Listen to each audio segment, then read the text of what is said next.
आज के इस वीडियो में हम देखेंगे कि functions in C plus plus मतलब फंक्शंस होते क्या हैं, उन्हें डिफाइन कैसे करते हैं, उन्हें अप्लाई कैसे करते हैं और उनकी ज़रूरत क्यों पड़ गई सी प्लस प्लस को। तो चलिए देखते हैं सी प्लस प्लस में फंक्शंस होते क्या हैं।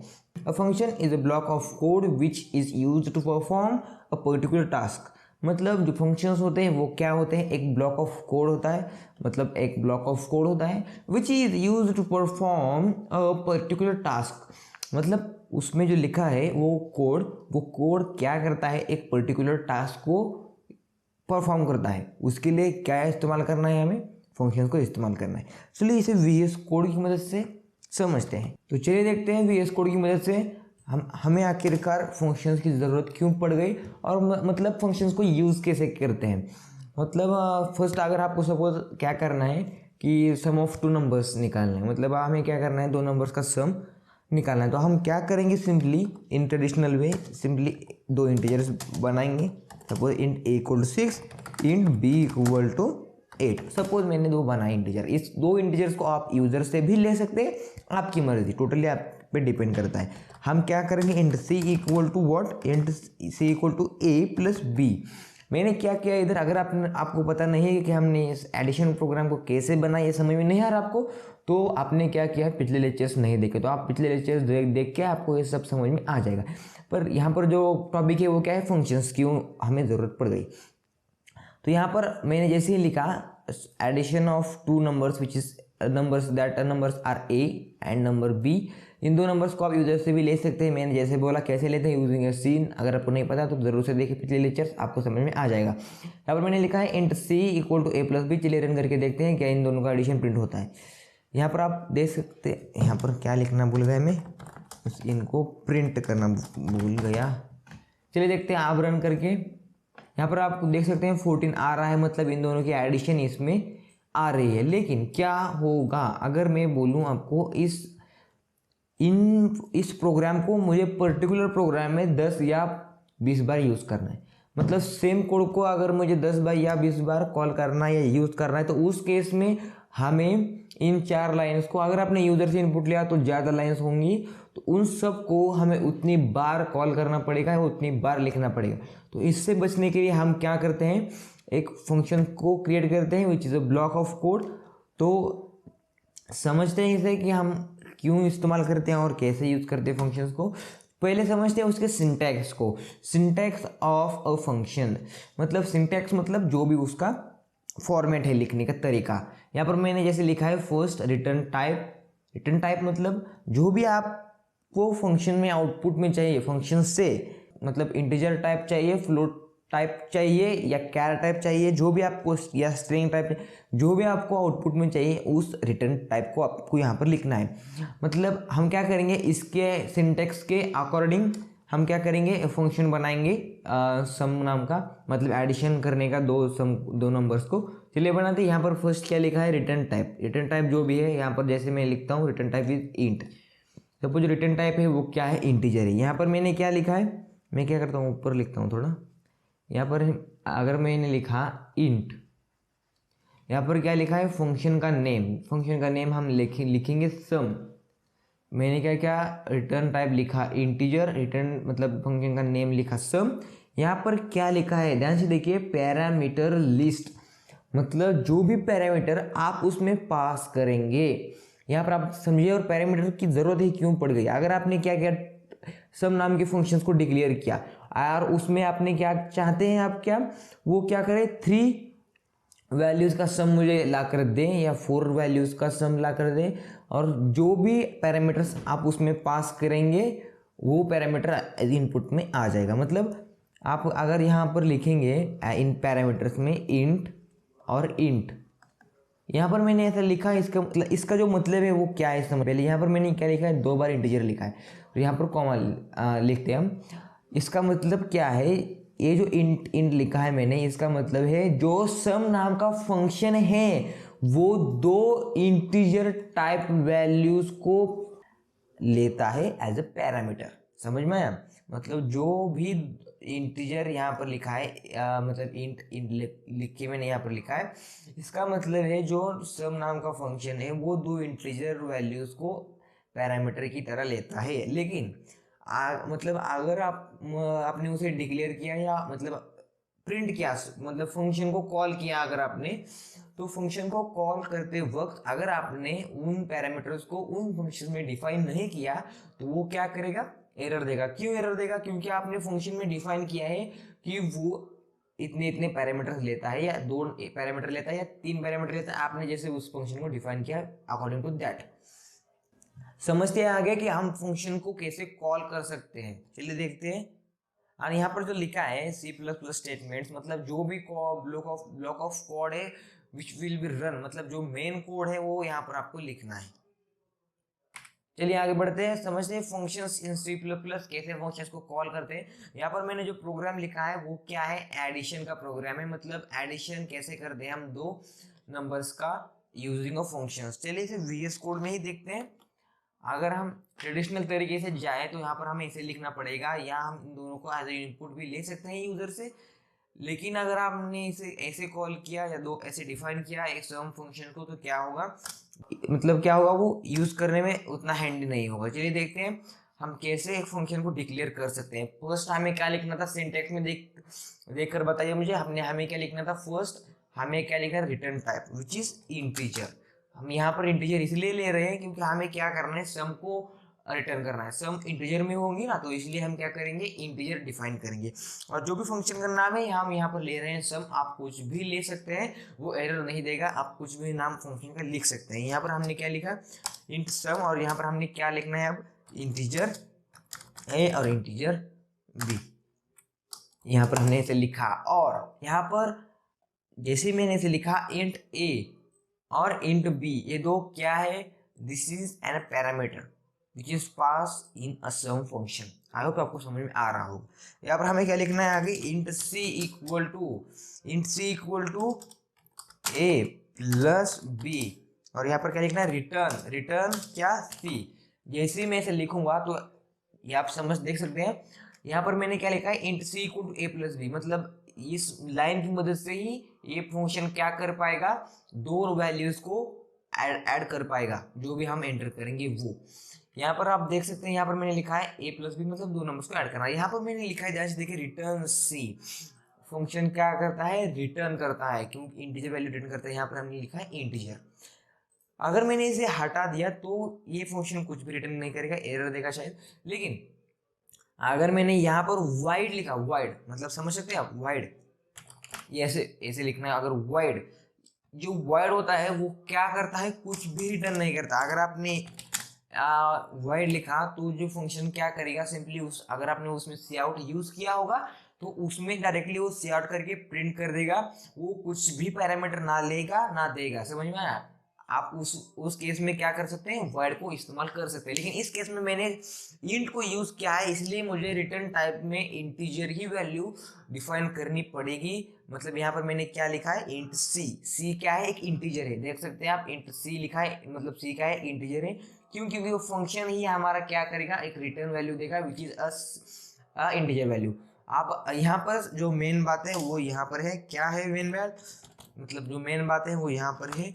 यहाँ पर क्या है, कॉलिंग ऑफ फंक्शन। और ये क्या था, हमने लिखा था, ये हमने यहाँ पर देखेंगे आप क्या, कॉलिंग ऑफ फंक्शन। और यहाँ पर जो हमने ऊपर किया वो क्या था, डिक्लेरेशन।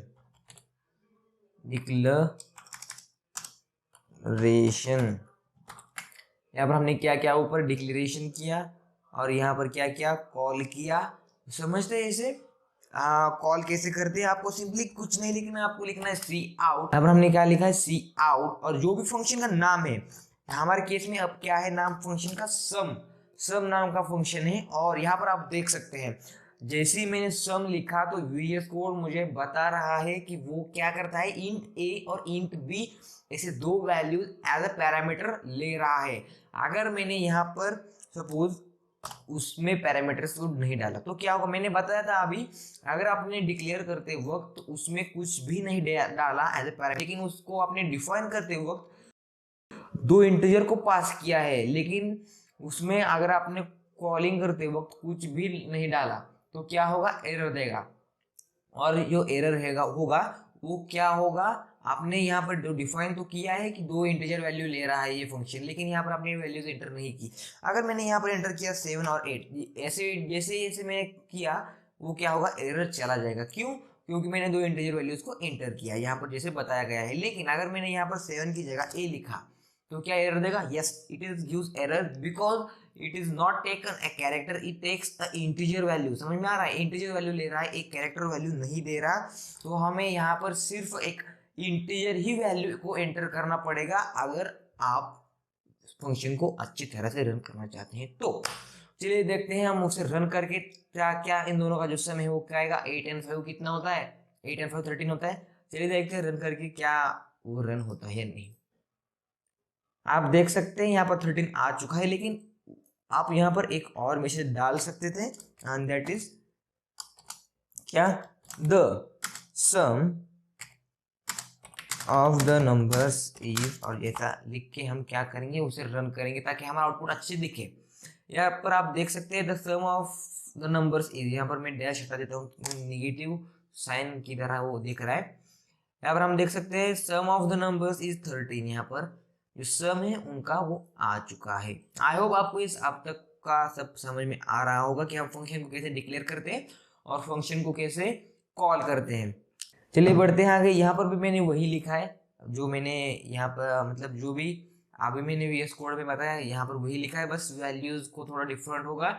और जो भी यहाँ पर जो वेरिएबल्स का नाम है, जैसे यहाँ पर num1, जैसे यहाँ पर क्या है num1 और num2 है, मैंने उस केस में A और B को लिया है। तो आप समझ सकते हैं, उतना आप समझदार हो।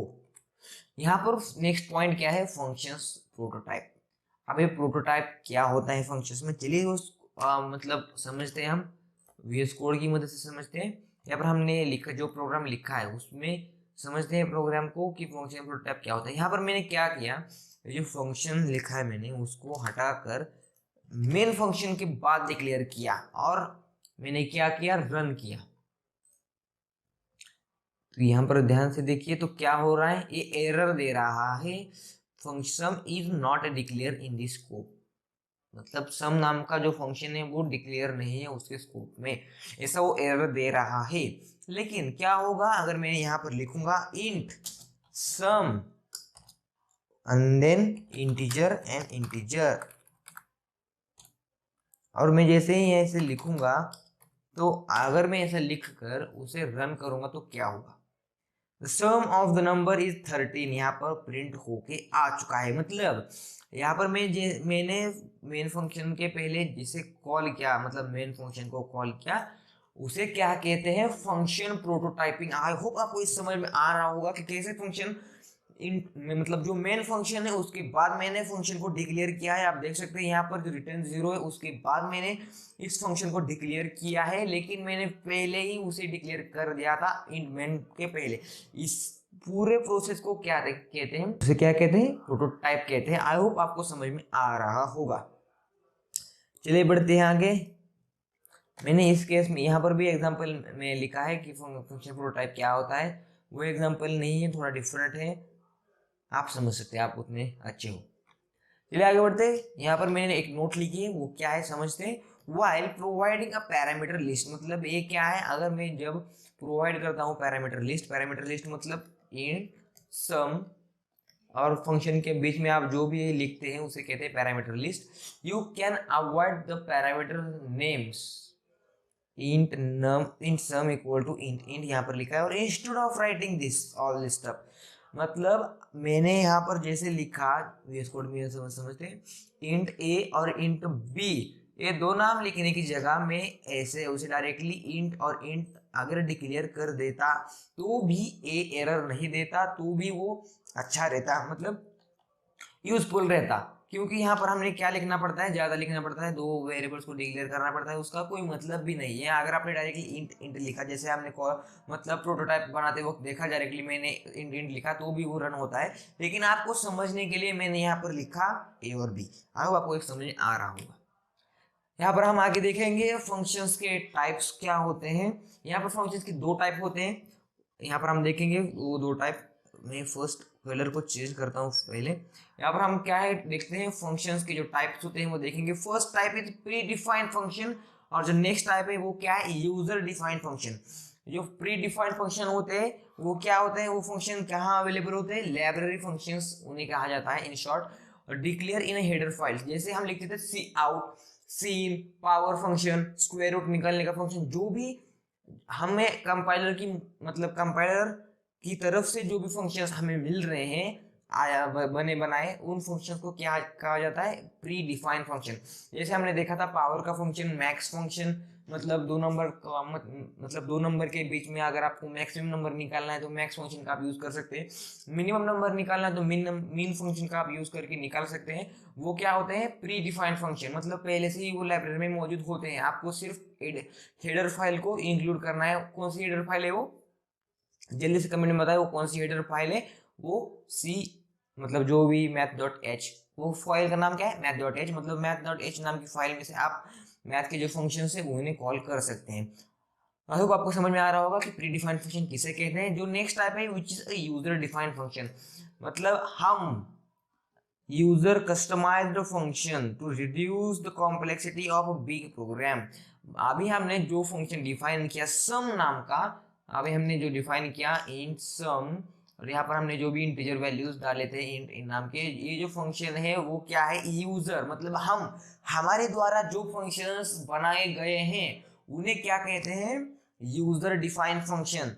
जैसे हमने अभी भी देखा VS कोड में जो फंक्शन मैंने यहाँ पर कॉल किया, जैसे आप देख सकते हैं ये कौन सा फंक्शन है, एक फंक्शन है यूजर डिफाइंड फंक्शन। और जो मैंने यहाँ पर लिखा था मैक्स, अगर मैंने यहाँ पर लिखा सी आउट मैक्स, और यहाँ पर मैंने लिखा 3,2, यहाँ पर क्या है वो मैक्स फंक्शन जो है, वो मैक्स फंक्शन ये कहाँ से आया है, लाइब्रेरी से आया है। मतलब वो फंक्शन हमने कहाँ पर भी नहीं, कहीं पर भी हमने वो फंक्शन नहीं बनाया, लेकिन वो फिर भी रन हो रहा है। क्यों रन हो रहा है, क्योंकि वो यूजर डिफाइंड फंक्शन नहीं है। वो कौन सा फंक्शन है, प्री डिफाइंड फंक्शन है, मतलब यहाँ पर वो फाइल हेडर फाइल में मौजूद है पहले से ही। आई होप आपको डिफरेंस समझ में आया होगा कि किसे प्री डिफाइंड फंक्शन कहते हैं और किसे यूजर डिफाइंड फंक्शन कहते हैं।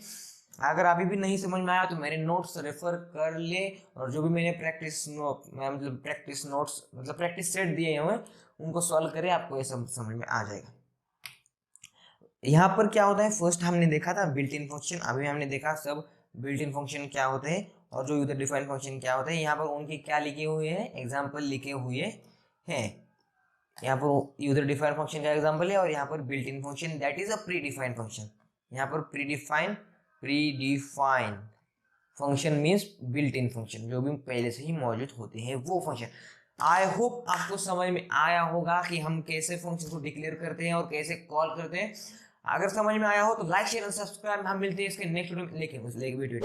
लेकिन उससे पहले अगर जिन्होंने भी सब्सक्राइब नहीं किया तो सब्सक्राइब जरूर से कर देना है। सब्सक्राइब क्यों नहीं करते यार, सब्सक्राइब जरूर से कर देना है। मिलते हैं इसके नेक्स्ट वीडियो में, तब तक के लिए कोडिंग करते रहे और सीखते रहे। जय हिंद।